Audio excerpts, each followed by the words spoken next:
Alright, what's poppin', people? And, you may notice I don't sound too excited right now. I'm gonna review this NUPL game that happened during week 3, and I'll be honest, this might be one of the most painful games I've ever spectated. And I didn't even watch it live. I originally watched the replay of it, and it still upset me to a really great degree.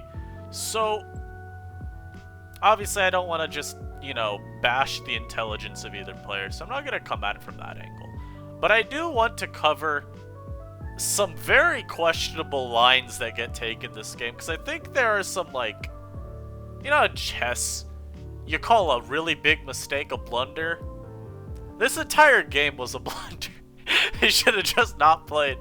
Anyhow, I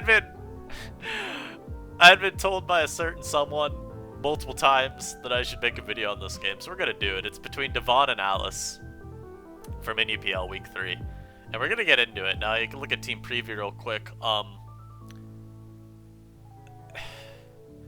Alice is a really slow team, and I remember looking at this and just being like, not too sure what to make of everything going on over here. I don't really enjoy how slow the team looks. You have only Rotom Mo really for speed. I mean, you could always argue there's maybe Rock Polish on Lurk, or maybe it's some Rock Golurk set with Stack Attack and have Trick Room. That's fair. I just always hate going too slow on a build, especially in this current NU meta where we have so many of those wall breakers that are super duper strong between the speed range of 209 and 267. There's a lot of those mid-range speed breakers that I feel like you need to accommodate for, and slower builds can often just get reamed by any assortment of them. And then Devon has any variation of the standard balance, Vaporeon for Wish, Silvally Steel here, Naspos, Lazzle, Scarf Rotom Mo, Rocks, Muds, and then the Sylveon set, to be determined. Maybe it's Specs, maybe he's doing double Wish because we've seen that a little bit. And yeah, let's get into it. So, and I want to also make this point, it's not like every turn's a blunder or a misplay. There are just some particularly egregious ones. And yeah, we're going to see the Rotom versus Mudsdale lead match, and we do see that Devon's rocking the Protect Mudsdale, something that we've seen, I feel, increasingly as the tournament's gone on. We've seen a lot of people even just use Protect instead of Toxic and do Stealth Rock 2 attacks Protect. Just because Rotom Mo, especially Scarf variants, are so ubiquitous in NU. It's just nice to make sure you can ease that first turn and even waste a Leaf Storm power point. Yeah, we're going to see Silvally Steel easily take that. We're going to get Parting Shot momentum, go into our own Rotom Mo, and here's a trick if you want to go for it. He does make the trick play. We're going to see that they are both Rotom Mo. They're both Scarf. Devon actually tricks again. I guess just because he can. So that's fine. And Sylveon's going to come out. There's the Guzzlord. No recovery means you're probably Specs. Unfortunately, we queued up versus Stack Attacka. So Specs Sylveon is going to always be a little bit pressed to make meaningful progress. The nice thing though is it's Chople. And there's no Wish Passer. So you can actually pretty easily see a line where the Sylveon does a lot. The Guzzlord is Specs, very Specs. It's going to Draco there. And Devon is going to actually make an incredible prediction there. Knowing that Sylveon switch is really, really obvious. And gets a lot of damage to Garbodor. Of course, that's going to be opening up further his Sylveon later on to break more effectively, because you're just trying to get these Fairy Resists weakened. This Valley still comes in very easily on this Mantine.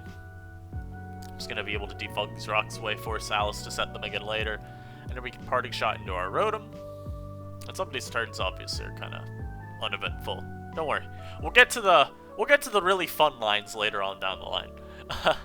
Anyhow, Devon does trick the Golurk, and since we see Life Orb, I think you could actually assume that this might have been Rock Polish Golurk. Usually those will run Life Orb or a Spell Tag maybe. Poltergeist on the Mudsdale, that's always the right play. You can just easily get up rocks here, but instead we opt for a Protect. Fortunately, you can at least get multiple turns of recovery, and with the Golurk lacking a boosting move now. Or not a boosting move, a boosting item. Mudsdale really should make use of these turns to get recovery back where it can. I think I still would have sat rocks, because you know they have to switch. But I guess he got a little worried if Alice just keeps spamming out Poltergeists. Anyhow. Fables also could be able to wish past Mudsdale, so yeah, getting up rocks would have just been ideal. And it's gonna be like here. I guess not really here, but this is where we first see the, a trend throughout this game. Devon doesn't like hazards. Oh, what did you say? You mean Devon's gonna clear hazards repeatedly while just not getting up his own? Oh, no. I mean, he just doesn't like having his own up. He loves hazards on his side. Yeah, again, we know here's an opportunity to rock. He doesn't take it. He's gonna protect here. I think that's fine. At the end of the day, you force a PowerPoint use, so it's not like it's a huge deal what move he goes for there. And he is gonna make the intelligent play of just tanking out the, Leaf Storm from Rotom-Mow, because Vaporeons are always able to do that from those higher health thresholds, just because the special bulk on this Pokemon is so insane. But he goes for a Heal Bell instead, so his Vaporeon is now really low. So that's going to be something he has to try to bring back. Now, he is able to at least still stall out multiple Leaf Storms from this Rotom-Mow, slowly get to a point where Vaporeon actually could deal with it. And that miss is also huge, by the way. Actually huge. And we're going to see Devon at least defog the Spike away. So we're not yet to that point where we see some interesting stuff happen. And yeah, this was what I knew this battle was going to be something else. Earthquake Mantine. Now, it's not like this is some unreasonable tech, right? That's the thumbnail right there. Earthquake Mantine, the movie. So Earthquake has some pretty obvious uses, I would say. Obviously hits Heliolisk, that would be the huge one. Hits things like, well, not things, it's Heliolisk, and in the other relevant targets, like Dragalge. So substitute variants aren't able to set up versus you. Now, you can Hurricane them, that will break the sub. Earthquake just doesn't miss, and if I'm remembering the calc that I did correctly, I believe Earthquake always breaks substitute. Let's check this real quick. Mantine. In your utility, just a nice little Mantine. That's a little blank set right here. Earthquake. Yep, it does always break the sub, so there's a use there. It's just kind of nice 8%. And we will see Devon actually be able to bring back this Vaporeon here too. So, like, again, that Gunk is also just such a weird one. I feel like, man, just Spike.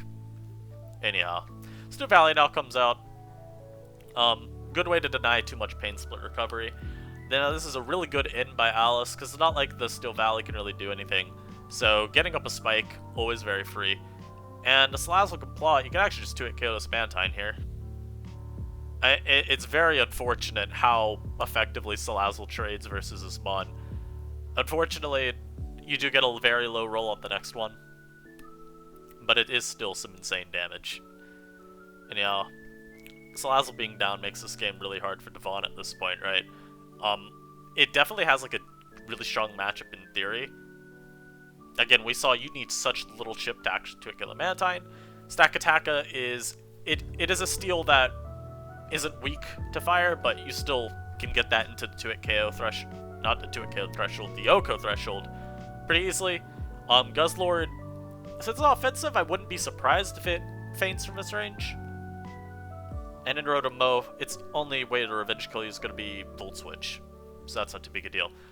I will also say, though, you probably would want Rocks up to secure some of those OHKO/2-hit KOs, especially like Guzzlord. So never trying to get them up's a little confusing to me. Now, Devon is going into Volt Switch into the Golurk. We do know, obviously, he is Life Orb now, so he has that freedom to switch up moves. He can also just always throw off a Leaf Storm. And since it's Life Orb, it actually just gonna do a lot. Now, again, we're gonna see an interesting line. Devon, again, electing not to throw up rocks. And my assumption would be he doesn't care about rocks too much, because resistant to Stealth Rock damage, and then Mantine entirely immune due to heavy-duty boots. It's just so weird. He never takes these opportunities to get one off. I think Toxicking the Golurk is still good. But, you know. Toxing a second time feels very weird. He does get the Tox from the Mantine here. I think that was really good. I also think Protector versus Guzzlord's still fantastic. But during this whole line, I just remember being like, dear God, please set Stealth Rock. He just elects never to. And I feel like he's had so many turns to freely set rocks up this whole game. And we're also just gonna see Alice now throw up some more spikes. And unfortunately for Devon, his Silvally Steel is really low. The Rotom's gonna come out, I don't know why. Leaf Storm never KOs Vaporeon even if you go for it, so he always gets to scout you here. You know, it's just kind of whatever. Vaporeon just gonna sit around wishing. There's not a whole lot going on right now. This is gonna Dark Pulse. The turn doesn't matter. Just gonna see more Wish Protecting. Let me get this where something happens. Rotom comes out. Now here, one might argue you should defog away to 3 layers of spikes.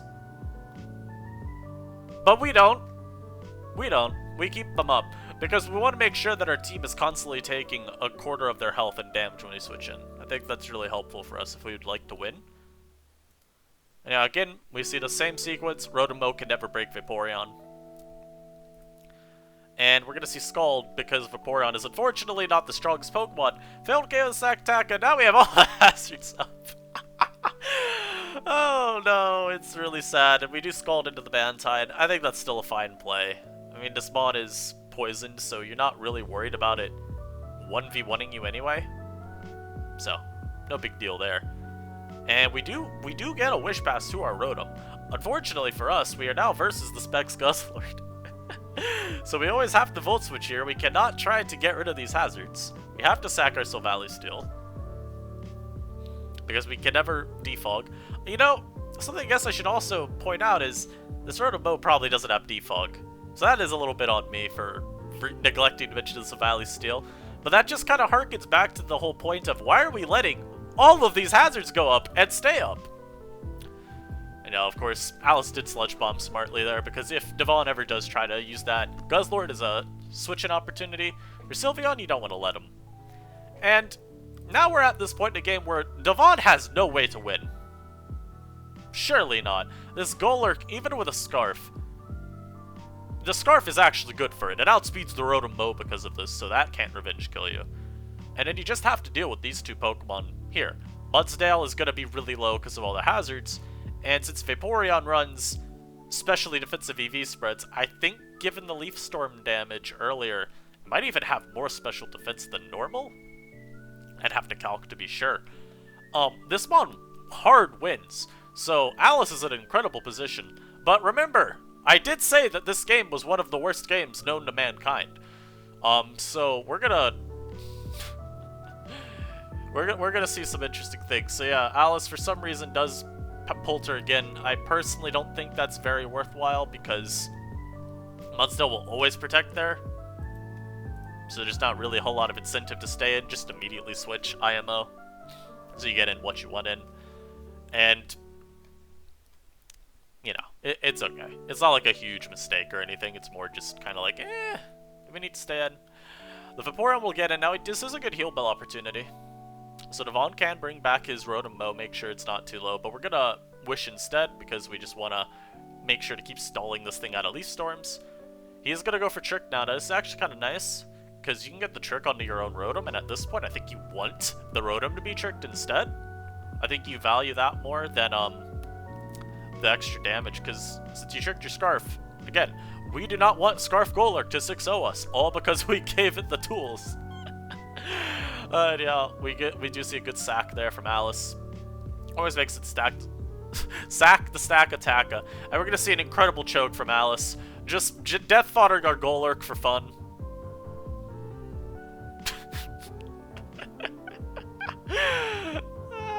It hurts. You know, we stayed and tricked the Rotom Bow.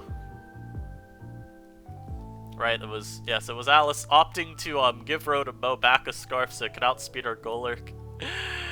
Then sack our Golurk. And Neomon, I think, sums this game up really well. 74 turns. to see 3 of the best played turns I've ever seen in a game of Pokemon.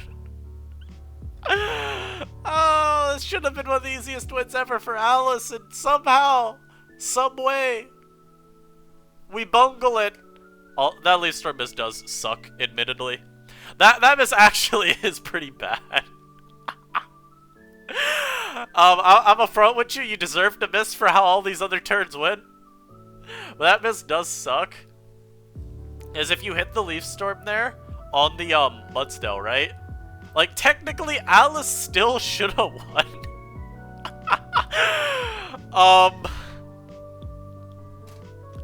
That's what happened. Let's go over that, right? If you hit Leaf Storm here, Mudsdale, we saw it faint after a couple of turns anyway, so it'll faint here. You'll still have 1% though, and you will not have given Stealth Rock. So then you get to go Mantine. Basically just try to Toxic Stall and force awkward lines, I guess. Basically just what you do from there, right, is you go Mantine to Toxic, and then you try to get back row to Mow on a turn with a Vaporeon just doesn't Scald, and then you try to force a Leaf Storm onto Vaporeon on a turn it doesn't go for Protect. So I guess when you say Alice should have won is wrong. Alice still could have won. But instead, yeah, now Vaporeon just, you know, wins.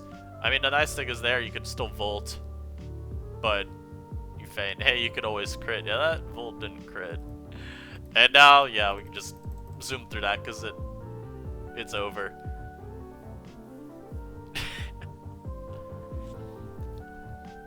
This was a game.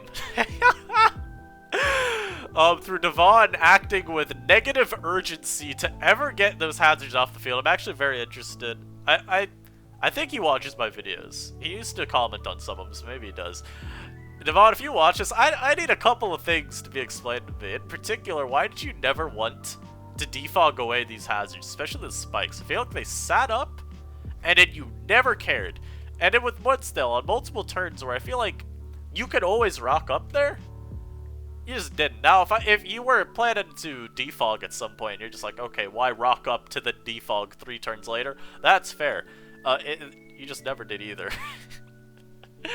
You know, man. Notes to take from this game. Well, one, Vaporeon is obscenely bulky. Why am I wishing off Rotom Mow's Leaf Storms with these? I don't know. Earthquake Mantine is apparently just something that exists. Mantine gets Earthquake. I don't know how this thing quakes the earth, but it does. And, yeah, you can apparently have 1% chance to win a game of Pokemon, and then end up winning the game by the end. All because of, the ultimate bag fumble. And I hope y'all enjoyed this, man. If you did, of course, leave a like. Comment what you enjoyed about this. I didn't enjoy anything about the battle, but it was still fun to look at again. And go subscribe if you haven't already. We finally hit 2K. I think that's pretty exciting. Next up's 3K. always gotta shoot for the next milestone. Yeah, I'll catch y'all next time. Hopefully with something that doesn't make me as sad. Peace.